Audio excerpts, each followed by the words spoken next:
আরজি করের যে ঘটনা ঘটেছিল, আমি প্রথম দিন থেকে তার নিন্দা করেছি। আমি প্রথম দিন থেকে বলেছি, যারা এই ঘটনা ঘটায় তাদের সমাজে বেঁচে থাকার কোনো অধিকার নেই। আমি আজও একই কথা বলছি। কারোর ভালো লাগতে পারে, কারোর খারাপ লাগতে পারে। আমি লুকিয়ে চুরিয়ে কোনো কাজ করি না, যা বলি সামনে থেকে বলি, যেটা ঠিক মনে করি সেটা বলি। এবং এর একমাত্র প্রতিকার, ওষুধ, সমাধান হচ্ছে আইন। কেন?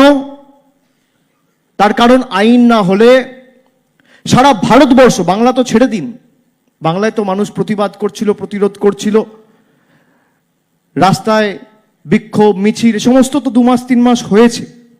আমি বাংলার কথা ধরছি না। যখন সারা দেশের মানুষ